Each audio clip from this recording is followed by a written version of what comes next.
Hi, it's Gwendolyn at Lifestyle Sew. You wouldn't believe it, but I've actually done this video 3 times. I videoed all down Crystal Palace, Alexander Palace, Ali Pali, whichever you want to call it. I call it Ali Pali. And lost all of it.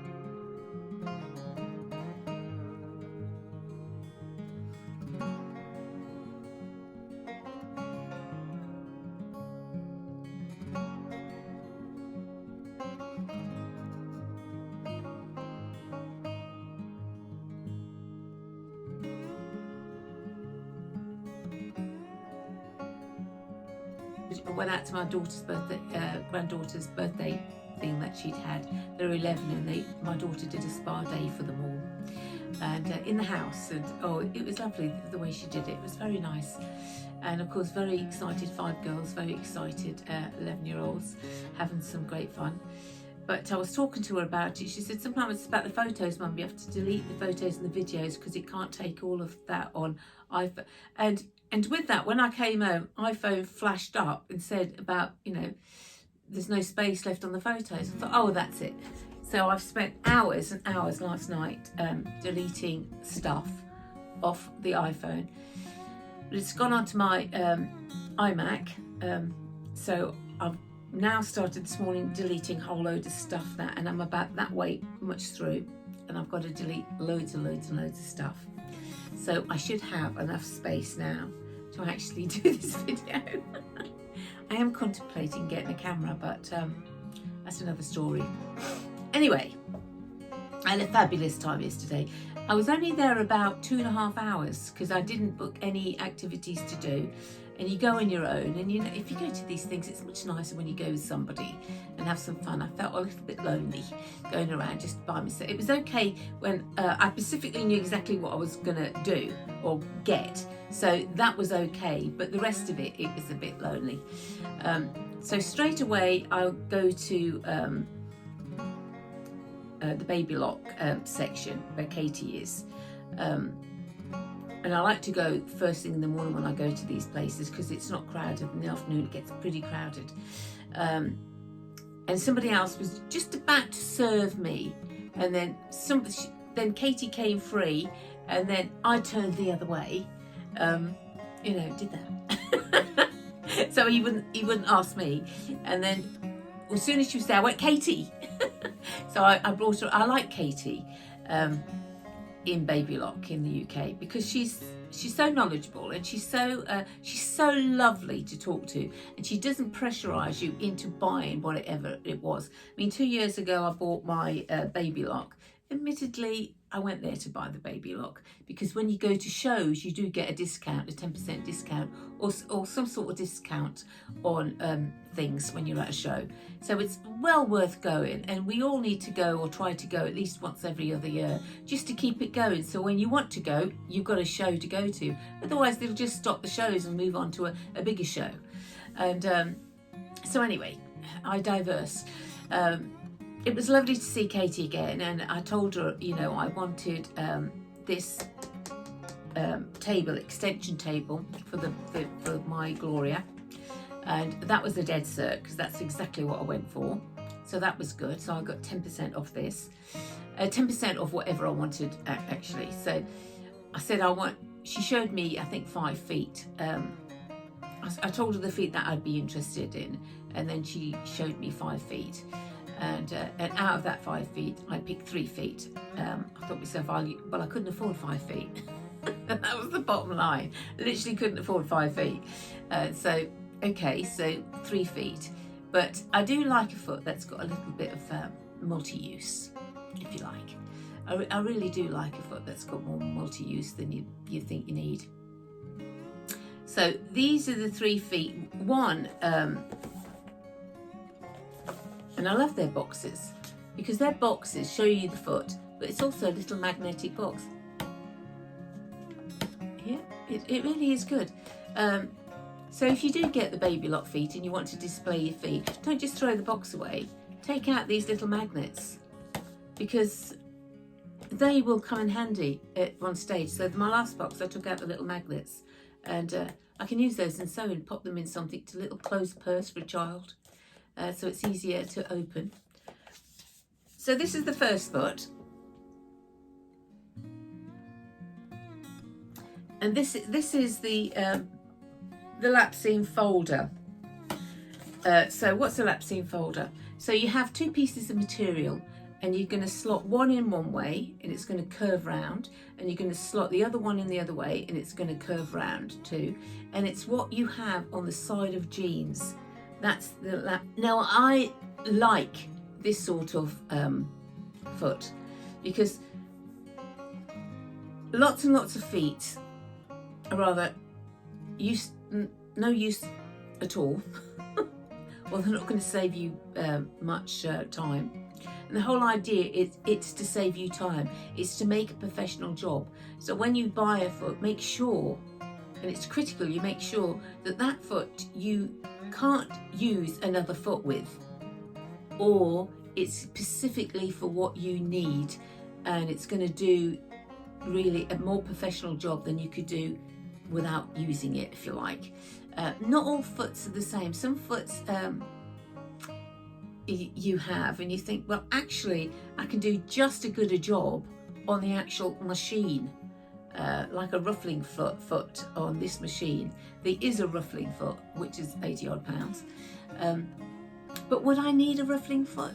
You know, I'm thinking about it. No, because you can actually do a really good ruffle on this foot and enjoy and adjust, which is important too, to adjust the stitches. But I also have a banina, so I have I don't have a ruffling foot and a banina, and I didn't buy one for that either, due to the fact that that also I put a gathering foot, and you can just pull, you know, I was going to say the strings, the cotton, and do that. And with this on an overlocker, you pull the shortest two threads, which gives the gather. Most people try and pull them all. It's the shortest two threads, which will give you more gathering.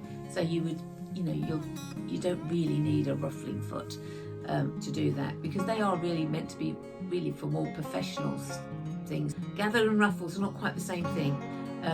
A gathering foot, which I have got, it's more lightly, and therefore I can pull the threads and I can make it more intense and set the machine tension, stitch length and all the rest of it, and create more gathers or less gathers or whatever. The ruffling foot is very similar to that, but it gives you lots and lots and lots of gathers, and that's why it's called a ruffle, because it gives you a real ruffle. But anyway, I'm diversing. So the lap seam foot, I really like, and I really need. Will I use it all the time? No. Now I've seen things made with this lap seam foot, blouses, down the side of blouses, and also down the side of you come down this, what is it called, princess seams that come down the centre. You think, oh, it actually was really nice. It was very nice, very different, very professional. It's also very good for very fine fabrics. A bit more of a hassle trying to get it started. You put the first one in and get the other one, because you need two hands to do that, to get it going in first of all. So it'd be a good idea to put your knee lifter on. This is for the cover lock, really. This is a cording foot, and I think on the brochure it's got it as a piping foot, which is the same thing. Cording, piping, it's the same thing. So that's what that looks like. Now this is a great little foot. I do like this. Yeah. Now this cording foot is not just a cording foot. I mean, you can use it for another source. You can use it as a, wait for it, a zip foot, because the zip falls down the side. Let me show you. She gave me. I do like things like that. So this is this cording foot, because this is what for the zip. So you just fold back, you then fold back the zip like that, and you literally are running it down so that zip goes in, if you like, the cordy bit, and it really is good. And obviously you can adjust your stitches, adjust the needle and your stitch to come out or in, or to get that perfect thing. But this is perfect without doing anything, and I thought that was a great idea because it saves you buying a zip foot if you do a lot of zips on here, which you know you can do, obviously. No problem at all doing a zip on an overlocker. But I thought that was great. And obviously she showed me the cording side. Now you've got to bear in mind, this is not the actual proper width cord that should go in this foot. I think the cording foot also has a smaller. So the one I bought was the, sorry, I got the dog fur, cat fur. The one I bought is the 5mm. I think they've got a 3mm too. Apparently 3mm is more for like dressmaking, if you want to do little piping. It's thinner to do little pipings and things like this. But this 5mm is for cushions. So it's for householdy stuff, if you like. But obviously it still doesn't stop you putting bags, so all of that sort of stuff. Is where the 3mm is more. I think you really need both of these feet, but I couldn't afford both of these feet, so maybe next time I'll get the 3mm. But they, you know, I think they're £48 or something like that. Actually, I've got the price list here. I don't need to. Let me do my price list. Let me put my glasses on for you. I'll do the price list. Because when I buy something, I always highlight. I don't know if you can see actually. I highlight it. It always highlights something that I buy. So then I you know, if I'm going to another show or going somewhere or fancy buying another foot, I'll just come up and have a look to see what I've already bought. Because you know, in the past I have bought doubles. You can't really send them back. Okay, so that was right. That was £88 for that. For the cording foot, which obviously doubles as a zip foot. There we go. It was, it's £35. Okay, so that's not too bad. That's what I expect to pay for a foot, £35 to £50. £50 for a really good foot. So that was a bit of a shock, that one. And then I bought an elastic foot. Now I've wanted an elastic foot for ages. Let me show you what that looks like inside. That's got more technology to it. But the elastic foot was £48, which shocked me because I thought it would be like the 88 for that. But so it was £48, and you can adjust the width and that of the product. But it also doubles, where if you want to put, if you want to do ballroom dresses or something like that, you can put, there's a little hole in here and it's made for this, so you can put wire or fishing wire through, and so at the end it flutes the end of your ballroom dress. But I would be putting actual fine wire through this, and the reason why I thought it was an absolute great buy, because I wanted an elastic foot anyway. But when you do ribbon, I tried to buy lots of ribbon last year. I thought to myself, I'll make, you know, fancy Christmas presents and wrap them up with a nice big bow. Bows are extremely expensive. They're really expensive, and ribbon is really, really expensive. Now I bought some ribbon, and it was really neither use nor ornament because I bought half a yard. But by the time I got it and tried to do a fancy bow and things like that, it really wasn't enough. I wanted it to wrap the present, and well, actually, it just wasn't enough what I needed. And so I thought, I can't give. I mean, that was quite expensive. And then I thought, well, what have I got? 20 presents to give? I can't do that for 20 presents to do that. But with this foot, you can, any piece of material that you can, well, I wouldn't, yeah, any piece of material, but I wouldn't really do knit. So anything but knit or ponte or something like that. No stretch material. So all the other materials you've got, all the wovens, and there's, you know, it's not just cotton, it's all the wovens that you can do that. You'll put a rolled edge on, and as you're putting the rolled edge on, you're actually inserting your wire, your fine wire that you buy, on the edge. So you have a 2-inch strip, and you're going to do a rolled edge on that side and a rolled edge on that side. And when you're finished, there you go, you've got your ribbon, your wide ribbon, so you can make your nice bows and things like that. Now I think that is going to save you a fortune, because there's always going to be scraps that you think, oh, I can't do anything. Now you can sew them together. You could have a multi-ribbon.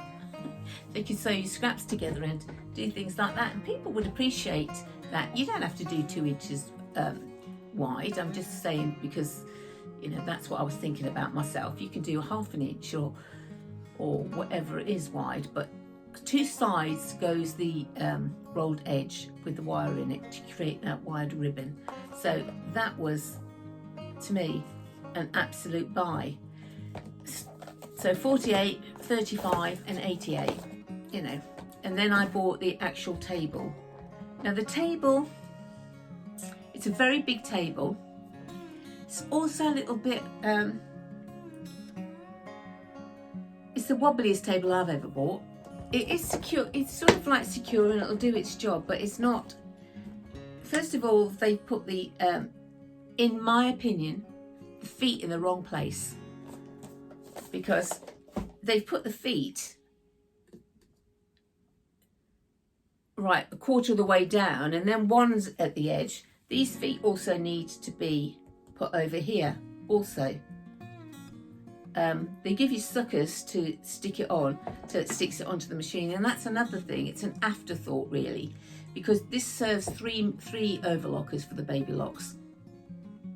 It's where, if you buy normally one of these tables, it'll slot into your machine in some way. So that's why I'm saying it's an afterthought, because really, if they'd had something that it could slot into my machine, that, or even more stable. So I actually might put 2 more feet on here.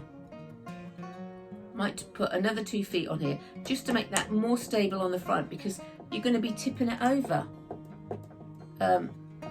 Even though it's okay to sew with and all the rest of it, but it's £170, so it's a considered purchase, and it's nice and big. It's just they've got the feet in the wrong place, so it doesn't give it that same stability that it really needs. Because these suckers are they're okay to do that, but a table should be rock solid. There shouldn't be any movement in that at all, and it's not meant to go right. I mean, it does go up to your machine. Your machine at the end is curved right down, so it goes up, it butts up to this bit basically. It's saying, oh, it needs to be the 1/8 of the way. No, it's going to be the 8. When you look at it, it's not going to be totally flush with the machine, only due to the fact that your machine doesn't go straight. It hasn't got a right angle, so it just curves round. So wherefore you've got the plastic, and you've got like a little tiny V bit in there. That's absolutely fine. So if you buy one and you put it on, just make sure it has to be smooth from your machine over to the plastic, you know, over to your table. It's got to be nice and smooth. You don't want it to be down, and you don't want it to be up slightly. So you adjust the legs. It has got adjustable legs, so you adjust the legs and do it like that, and you know, that'll be good. So I mean, I had my machine for 2 years, and it was a challenge trying to do dressmaking and things like that, because I didn't have a proper table. Although if you can afford it, those little tables that you can get from Baby Lock for your machine, the £1,500 or £1,600, they are very nice. But I've got the same sort of thing for horn cabinet for my Benina, where you can put it down, and you can also, you know, I don't know whether you can do that with that, but it's at the right, no, I don't think it is. I don't think it's one that you can push your machine down and then cover it. It's an open little table, but it's exactly the right height for sewing, exactly the right height for sewing, and Yeah, exactly the right height for sewing. So there's over those 3 things. Now I bought some material. I didn't buy much material because, you know, I've been doing a lot of crafting stuff, embroidery, and I still am going to do embroidery. I've got, you know, some little projects to put out to people, but also, you know, I've got the itch again now to make myself something. I need to make a Christmas cardigan for myself, so I bought some material. Now this material, this is a jersey. It's a cotton jersey. Can you see it? It's a cotton jersey. Clover 22, Brasilia.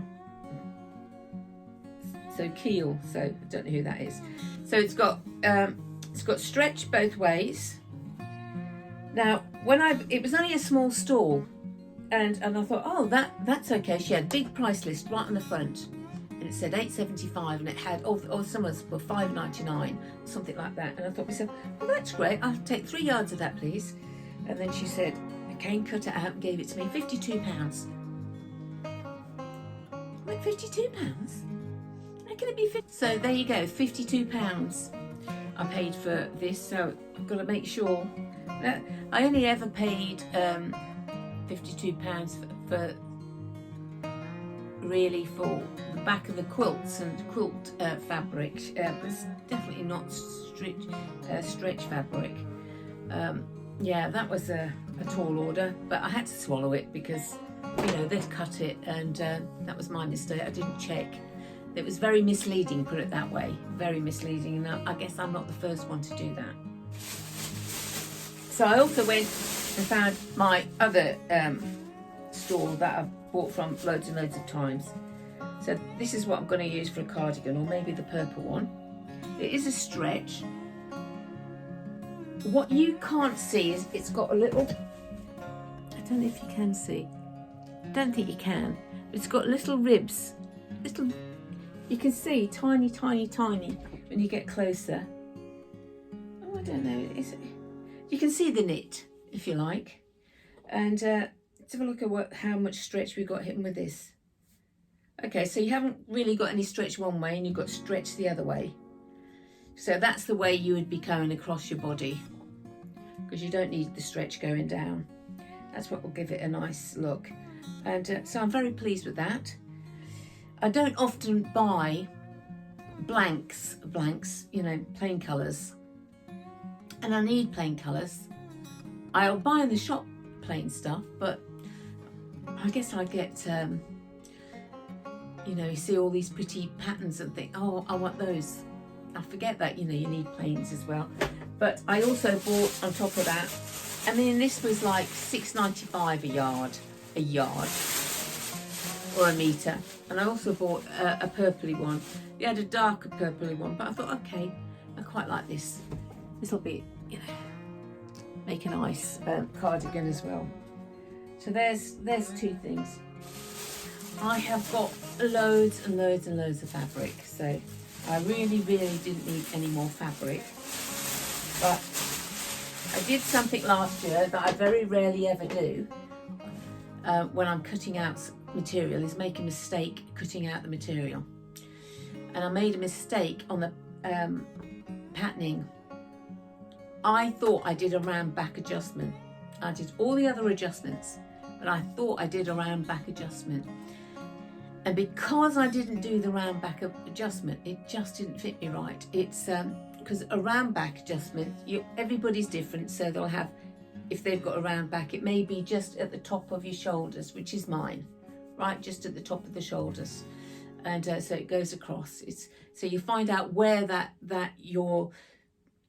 the worst bit of your round back, let's say, and then you make that adjustment across that area. So it can be anywhere from the arms up, from, you know, your arms up, really. And I just forgot to put it in on the patterning. So if it's not in on the patterning, then obviously when you cut it out, it's not in on your fabric. So what happens is, if you haven't got, it'll keep on pulling back because you need more space on your round back. the material just will go backwards, trying to get accommodating for its back and putting material in the back, so you end up like this all the time.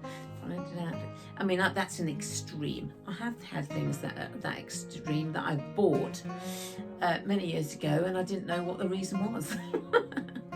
It's like a twisted leg in a pant. Why do you get that? But that there again, since I've mentioned it, you get it because you've actually cut it wrong off the grain. It's just been slightly out when you've actually cut it. That's why it's vitally important when you do trousers to get that grain right. Otherwise you made a beautiful pair of trousers or slacks and it just twists slightly. Keep on twisting slightly. It's just because it's literally just come off the grain.